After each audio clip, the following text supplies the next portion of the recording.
감사 비료를 주는데 완효성 비료, 즉 오랫동안 비분이 나오고 이런 것들을 주느냐, 아니면 뿌려서 바로 먹을 수 있는 형태로 돼 있는 것, 속효성이 좋으냐라는 질문들 많이 나오죠. 이런 밭자리는 퇴비를 굳이 주지 않아도 괜찮다라고 보는 거고요. 어떤 한 분야에 치우쳐서 시비를 하게 되면 이거는 문제가 있다는 거죠. 그래서 될 수 있으면 이파리가 좀 남아 있을 때 주는 게 좋다.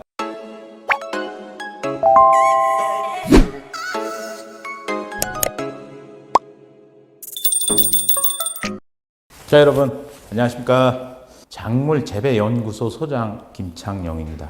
자, 오늘 이 자리를 다시 만들게 된 이유는 실제로 이제 컨설팅 하다 보면 감사 비료를 왜 줘야 되냐라는 것들에 대한 질문이 상당히 많았습니다. 그래서 제가 알기 쉽고 편하게 설명을 드리려고 이제 대부분의 비료들이라는 것들이 우리가 보면 이제 꽃이 피죠. 꽃이 피고 나면은 수정을 하게 되고, 그러고 나서 그때부터 이제 질소는 이렇게 쭉 꾸준히 필요를 하죠. 그래서 작물을 키우고 가을 수확기가 되면 사실 이렇게 떨어져요. 그러고 나서 그 뒤에 살짝 이 정도, 이게 이제 질소라고 보고요. 우리가 이렇게 기준을 잡고 두면은 항상 꽃이 떨어지고 난 뒤에부터 이제 소요량이 들어가는데, 인산은 사실상 뭐 크게 필요하지는 않고 이 정도로 갔다가 여기에서도 마찬가지로 이렇게 올라가죠. 가리는 수정이 끝나고 나서 가리라고도 하고 칼륨이라고 하고 뭐 포타슘이라고도 하는데, 초반에는 사실 이제 약하게 출발을 했다가 비대가 시작되는 시점부터 질소보다도 어떻게 보면 더 많은 양이 필요하다라고 볼 수가 있고요.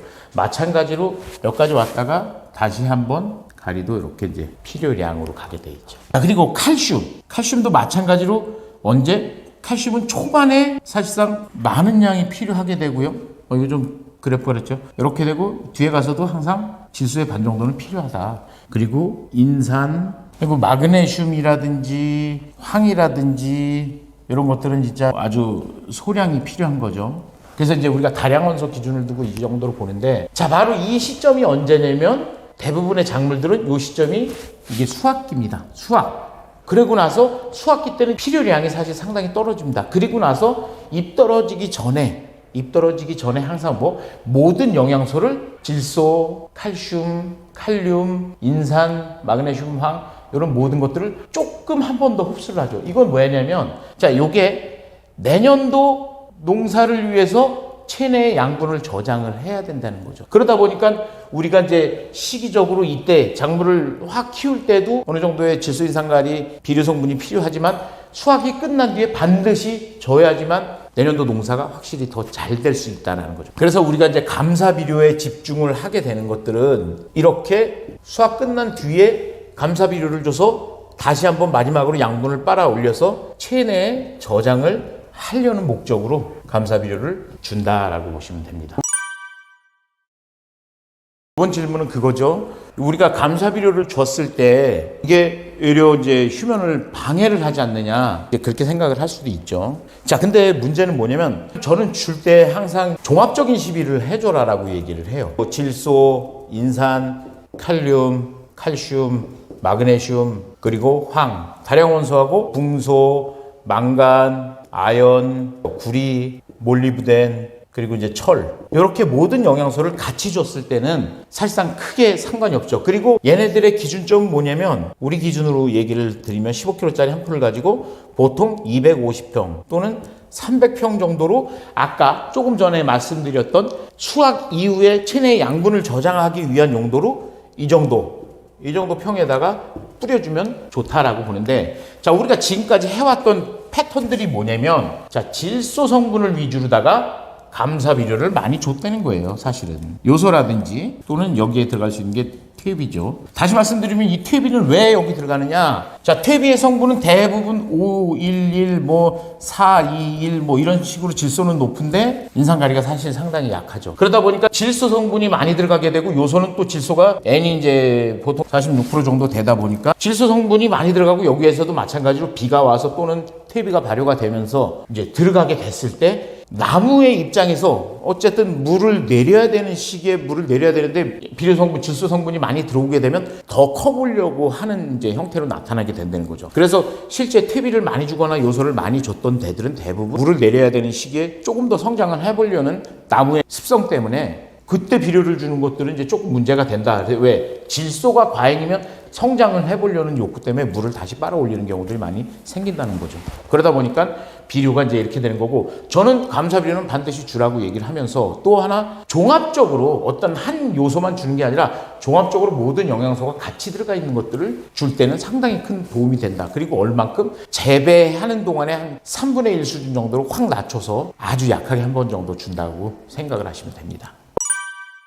감사비료를 언제 주는 게 제일 좋으냐라고 얘기들을 많이 합니다. 그래서 자 이제 뭐 사과의 기준으로 보면 사과가 사실은 이제 이런 차이가 있죠. 홍로 잎이라고 보면 이 정도가 되고, 또 10월 말 정도, 10월 한 중순이라고 보면 홍로가 이만하면 사실 부산은 이거보다는 작죠. 이파리들이. 이렇게 아마 차이가 날 거예요. 뭐 요 정도로. 자, 이 이유가 뭐냐면 얘는 덕분에 아직도 뭐냐면 열매가 달려있다는 거예요. 얘는 이미 추석 전에 수확을 했죠. 그죠? 그리고 요거는 보통 11월 초쯤에 수확을 하게 된다는 거죠. 그러면은 중요한 건 얘는 추석 때 수확을 이미 해서 11월이 된 지금 시점에서 보면은 얘는 당연히 열매는 없고 자기의 저장 양분, 토양 내에서 조금이라도 빨아들이는 것들을 체내에 저장을 하고 이파리를 키우는데 더 힘을 쓰다 보니까 항상 홍로 잎은, 자홍이나 홍로 잎은 좀 크고, 부산은 열매가 달려있고 언제? 11월 초에 수확을 하고 그 뒤에 보면 이파리들이 이제 황화가 되고, 그럼 저장 양분을 쌓을 시기가 없다는 거죠. 그러다 보니까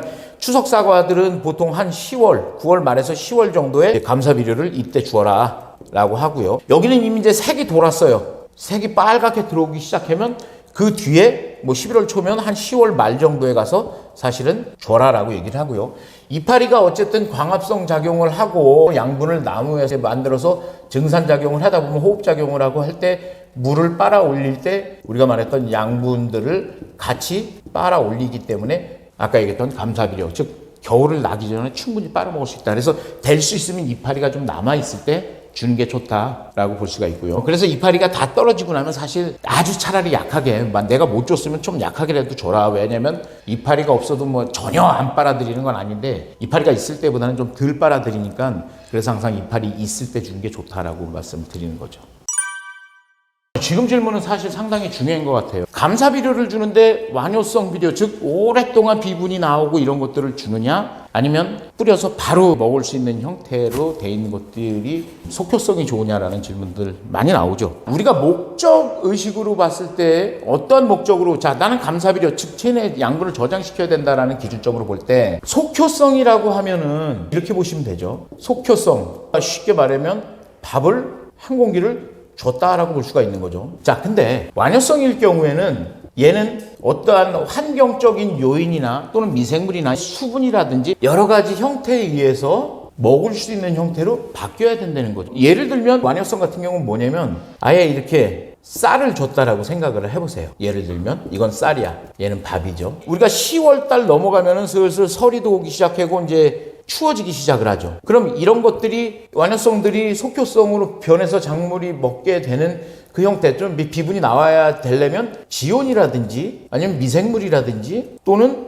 수분의 변화가 있어야지 이제 좀 가능해지는 거죠. 근데 시기적으로 10월 10월 말에 줬는데 날씨도 춥고 미생물도 활발하지 않고 비도 안 온다고 하면 이 쌀의 형태, 즉 완효성의 형태가 작물이 먹을 수 있는 형태냐? 그렇지 않다는 거죠. 그러다 보니까 짧은 시간 동안 빨리 줄 수 있는 속효성으로다가 해서 저장 양분을 충분히 쌓아주는 게 훨씬 좋다라고 볼 수가 있습니다. 나무 연령에 따라서, 그러니까 수령에 따라서 비료의 양을 늘리거나 줄여줘야 되느냐라는 질문을 하셨는데 당연히 맞습니다. 저 같은 사람이 밥을 한 공기 먹는다고 치면 지금 유치원 다니는 애들이나 어린애들은 사실 한 공기가 아니라 반 공기도 사실은 다 먹기 힘들겠죠. 그거하고 똑같다라고 이제 보시면 되고요. 이거는 많이 이제 과일의 수하고도 많이 비례를 해줘.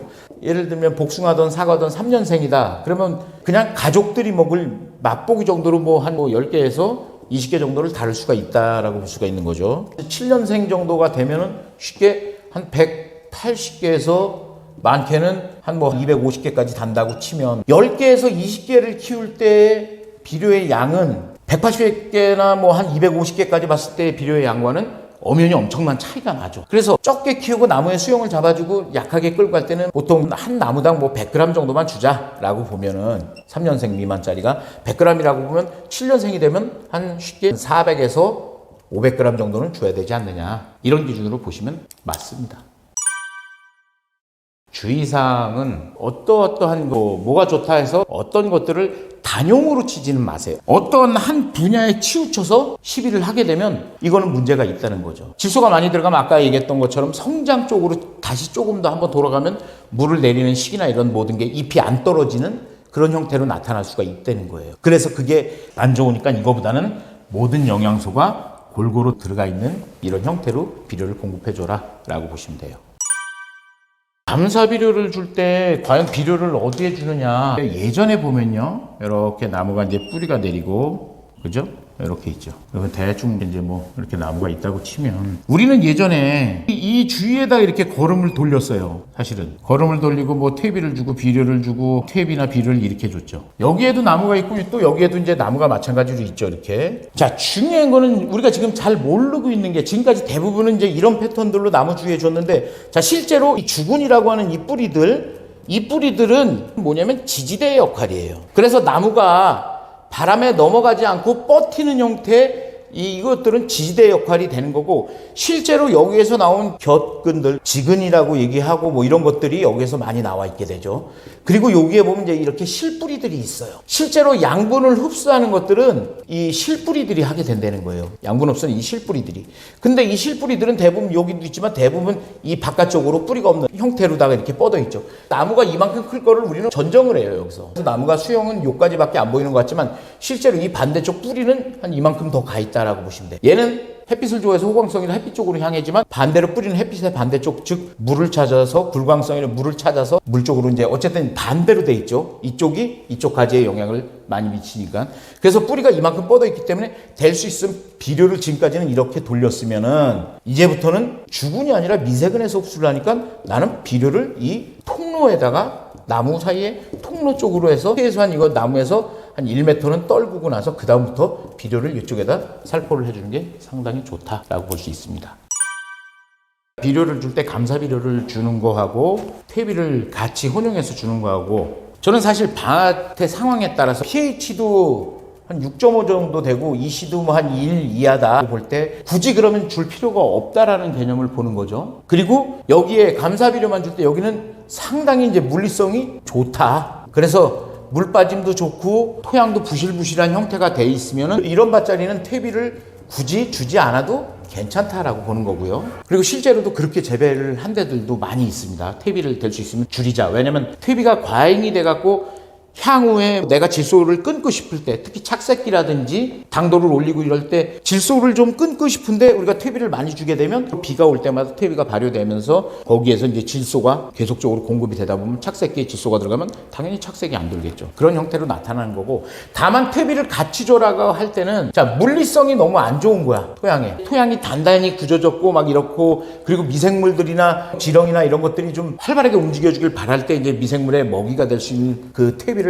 같이 넣어주면 좋다라고 보는 거죠. 그래서 무분별하게 퇴비를 많이 주는 것들은 권장하지 않고요. 왜 그러냐면 아까 말씀드린 것처럼 착색기라든지 또는 수정하는 시기에는 질소가 일단 빠져야 돼요. 근데 그 시기에 우리가 질소를 많이 주게 되면 배 같은 경우도 꽃잎이 안 떨어져서 우리가 말하는 쑥배가 발생해요. 결국엔 질소가 쓸 때 많이 나타나는 현상이고, 복숭아에서 나오는 쪼개지는 핵활이라 그러죠. 이 핵활도 결국엔 질소가 과잉이에요. 포도에서도 이제 화진 현상이 많이 나오죠. 이런 것들도 다 질소가 과잉일 때, 퇴비가 과다할 때 사실 많이 나온다. 그래서 퇴비를 주는 기준점은 사실 어떻게 명확히 잡을 수는 없지만, 보통 퇴비의 개념은 지력을 높이거나 물리성 개선이나 미생물들의 먹이라는 개념으로 보면은 글쎄 한 2년에서 3년에 한 번씩 줘도 사실은 무방하다. 그렇다고 해서 네가 2년에 한 번, 3년에 한 번 주랬잖아가 아니라 언제나 항상 밭 상태, pH라든지 EC라든지 그런 관점으로 잡아가시고, 이런 것들에 대한 것들은 한 번 정도는 전화를 해서 내가 이거 이런데 어떻겠냐라고 문의를 해주시면 차라리 더 낫죠. 무분별하게 그냥 막 난 그래 내가 결정했어 그냥 난 안 줄래 또는 나는 줄래 이런 것보다는 내 과수원의 환경, 토양의 이제 성질 이런 것들을 알고서 시비하는 게 정확하다라고 볼 수가 있는 거죠. 2%를 가지고 300평에 한 포를 뿌려라 라고 제가 이제 말씀을 드리는데, 보통 이제 밭 상태 너무 안 좋고 너무 이제 약하다라고 하면 경우에 따라서는 200평까지도 주죠. 예를 들면 비료를 처음에 이 녀석들이 이만큼 빨아 올려서 이렇게 가고, 자 그리고 수확이 끝나고 나서 이렇게, 그러면 이 기준으로 작물을 키울 때는 한 150평이나 200평이나 이렇게 주라고 얘기를 하지만 실제로 이때 가서 주는 것들은 한 300평 정도를 줘도 아주 적은 양을 빨아먹는 거기 때문에 충분히 가능하다라고 보고, 제가 1년 프로그램을 짜드릴 때 또 하나는 뭐냐면, 이때 이제 경우에 따라서 너무 약하면 200평까지도 얘기를 하죠. 근데 300평을 줬을 때 언제? 이 본판에 와서 요때 한번 또 300평의 한 포를 또 한 번 주라고 하죠. 꽃이 피기 전에. 이게 우리 쉽게 이제 물 오르기 전. 이게 언제쯤이냐면 꽃망울이 터지기 전에 꽃몽우리가 이제 맹실맹실 맺힐 때, 요때 이제 이렇게 300평의 한 포를 한 번 더 주는 거죠. 땅에 실려가거나 비에 실려가거나 이렇게 버리는 것보다는 적정량을 줘서 요때 한 번 그래도 채워라. 그 기준으로 300평을 잡은 거고, 예전에 우리가 이제 이 시기나 아니면 작기가 시작되는 시기에 뭐 보통 일반 비료들을 바수전용이나 이런 것들을 뭐 100평에 한 포씩 줬죠, 사실은. 그러다 보니까 이게 다 먹고 효과를 발휘하느냐? 그렇지 않았다는 거예요. 어쨌든 이때는 요때 가서는 두 번을 줄 경우에는 저는 300평에서 뭐 350평까지도 볼 수가 있는 거고, 만약에 내가 이때 한 번 주고 아니면 이때 가서 한 번 줄 거다 그러면 한 200평 정도를 준다고 보시면 돼요. 그래서 실제로 수정이 끝나고 나서 그 다음부터 질소가 확 필요한 거지, 이전에는 약하게 체내 양분을 저장하는 정도의 아주 약한 양이 필요하다라고 보시면 되고요. 몇 가지 이제 질문들이 있어서 그거에 대해서 말씀을 드렸는데, 제가 나무가 아닌 이상은 정확히 나무의 그 마음을 모르겠죠. 근데 그래도 한 20년 가까이 돌아다니면서 과수나 이런 데 다니면서 늘 그렇게 이제 많이 봐왔고, 또 컨설팅을 해주고, 실제 그렇게 했을 때 저는 욕보다는 칭찬을 많이 들었고, 실제로 욕 먹은 적은 거의 없어요. 왜냐면 다 잘 됐으니까. 제가 뭐 시간이 많이 되면 일일이 다 찾아가서 사실은 봐주면서 이렇게 할 수가 있으면 더 좋겠지만, 그렇지 않을 때는 전체적으로 상황 설명을 저한테 한번 해주시고, 우리의 프로그램 또는 제가 이제 컨설팅 해주는 그런 것들에 대해서 진행을 해보고 싶으면 저도 그거에 맞춰서 같이 이제 진행을 해드릴 수가 있는 거죠. 농민들이 농사가 잘 되게끔 도와주기 위해서 상담이나 또는 전화나 이런 것들을 항상 신경 써서 받고 있으니까 부담 없이 연락을 하셔도 됩니다. 그리고 아까도 말씀드렸지만 저를 귀찮게 하면은 농사는 더 잘 됩니다. 우리 항상 구독과 좋아요는 기본으로 좀 눌러주시기 바랍니다. 마치겠습니다.